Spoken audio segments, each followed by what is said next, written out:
Dios los bendiga, soy el pastor Gilberto Gutiérrez de la Iglesia Bautista de México DF. Me da mucho gusto saludarlos en este lunes 30 de abril 2018, Día del Niño. Felicidades a todos los niños de la casa. Y si algunos niños escuchan este devocional, felicidades, les mando un abrazo y deseo lo mejor para ustedes, que Dios les bendiga mucho siempre y que cumpla todos sus propósitos por los que los creó y los mandó a este mundo. Son una bendición, ustedes, los niños, son una esperanza maravillosa para todos nosotros y los felicito. Seguimos estudiando los proverbios de Salomón, sabiduría práctica para ser feliz. Estamos en la serie Sabiduría de 360 grados, estamos en la 12ª parte, Proverbios 14, versículos 32 al 33. He aquí dos proverbios más que nos desafían a una ética relacional basada en la sabiduría que viene de Dios. Tiene que ver con comportamiento que distingue al necio del sabio y que significa también la distinción entre el fracaso y la victoria. Leamos los textos, hagamos una paráfrasis explicativa y después estudiemos las enseñanzas más importantes. Versículo 32 dice así: Por su maldad será lanzado el impío, mas el justo en su muerte tiene esperanza. Paráfrasis: a causa de su actitud perversa ante la vida, al malo se le negará todo tipo de ayuda. En cambio, al que hace lo bueno, ni la muerte le quita la esperanza que Dios le da. Versículo 33. En el corazón del prudente reposa la sabiduría, pero no es conocida en medio de los necios. Paráfrasis: en la discreción del interior del pensamiento, el sabio sabe que es sabio. En cambio, a los necios jamás se les podrá encontrar un rasgo de sabiduría. Reflexionemos en las enseñanzas que nos presentan estos proverbios. Primera de ellas, la sabiduría nos trae esperanza y seguridad. Por su maldad será lanzado el impío, mas el justo en su muerte tiene esperanza. En la primera parte, el proverbio nos habla del impío o el malvado que se atrapa a sí mismo por medio de sus hechos. Pero la segunda parte tiene varias posibilidades de interpretación. Primera, el justo tiene tanta bendición de parte de Dios que aun cuando muere tiene esperanza. Porque recuerden cómo dice la segunda parte, más el justo en su muerte tiene esperanza. Aun cuando muere tiene esperanza, pues Dios está con él y cumplirá su propósito. Nosotros, desde nuestra perspectiva teológica más amplia que la gente de aquella época, porque conocemos ahora más revelación de Dios y el Nuevo Testamento especialmente, podríamos hablar incluso de la vida eterna y decir, como decía Pablo, porque para mí el vivir es Cristo y el morir es ganancia. Filipenses 1:21. Una segunda opción de interpretación de esta parte del proverbio. El justo tiene tanta bendición que aún en situación de muerte, o sea, peligro de muerte, sigue esperando en Dios, como dice el Salmo 23:4. Aunque ande en valle de sombra de muerte, no temeré mal alguno, porque tú estarás conmigo. Tu vara y tu callado me infundirán aliento. Y una tercera opción de interpretación de esta segunda parte del proverbio.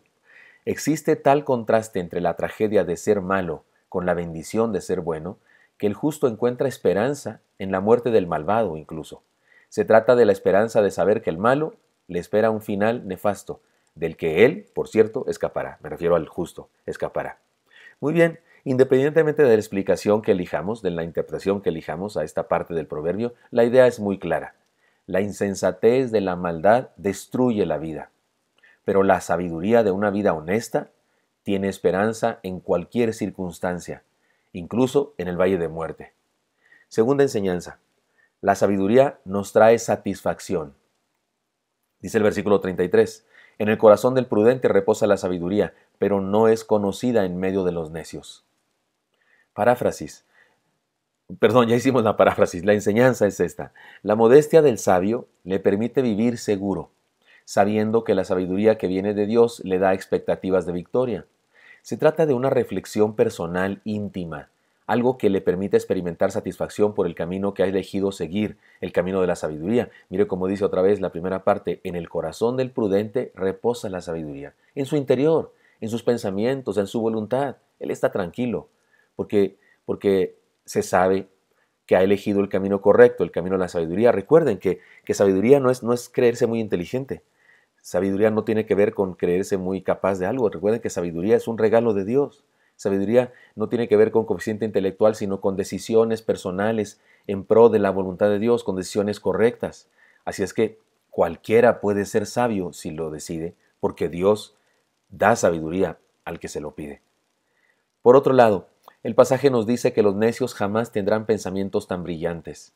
También podemos traducir que los necios jamás se dan cuenta de la sabiduría del sabio, sencillamente no la comprenden, no la entienden, no la valoran, no es parte de su estilo de vida. Por tal motivo, la vida de los que viven alejados de Dios en deshonestidad e insensatez, es una vida de amargura, de tristeza, llena de frustración. Pero la vida de aquellos que siguen al Señor es una vida de contentamiento, plenitud, satisfacción. Y se los demuestro con la Biblia, en palabras de Jesús. El Nuevo Testamento, el Señor Jesucristo, habla de este asunto, de elegir su voluntad, de elegir caminar con Él. Y miren lo que dice. Venid a mí todos los que estáis trabajados y cargados, y yo os haré descansar. Llevad mi yugo sobre vosotros y aprended de mí, que soy manso y humilde de corazón, y hallaréis descanso para vuestras almas. Porque mi yugo es fácil y ligera mi carga. Mateo 11, 28 al 30. Cometen un grandísimo error los que creen que seguir al Señor Jesucristo es aburrido, cansado, tedioso o muy difícil. Perdónenme, pero lo más difícil que hay en la vida es no seguir al Señor. Eso es lo realmente difícil. No sé cómo le hacen los que no siguen al Señor para no suicidarse. Bueno, algunos se suicidan. Para no amargarse la vida. Para no vivir llorando todo el santo día. ¿Cómo le hacen? Si no tienen esperanza, no tienen propósito, no tienen metas después de esta vida, no tienen entrenador que les capacite, ni quien les levante espiritualmente hablando cuando caen. No tienen visión de eternidad, ni con quién hablar en el cielo. ¿Qué tiene de fácil o de alegre esa vida sin Dios? En cambio, el cristiano tiene propósito eterno, entrenador, quien le ayude, quien le levante cuando cae, quien le guíe, quien le enseñe a vivir. Y por si fuera poco, su nombre está inscrito en el libro de la vida. Y en el caso del que no sigue al Señor, su nombre está inscrito para el infierno.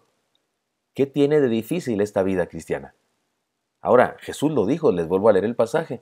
Venid a mí los que estáis trabajados y cargados, porque sin Él estamos trabajados y cargados, y yo os haré descansar, con Él hay descanso. Llevad mi yugo sobre vosotros y aprended de mí. El yugo era un pedazo de madera con una oquedad que se ponía en el cuello de un buey para arar, pero tenía el tronco seguía adelante y tenía otra oquedad para otro animal de carga. Regularmente se ponía un animal maduro, amaestrado, manso, y que ya sabía qué tenía que hacer, y a otro que era nuevo para que le enseñara.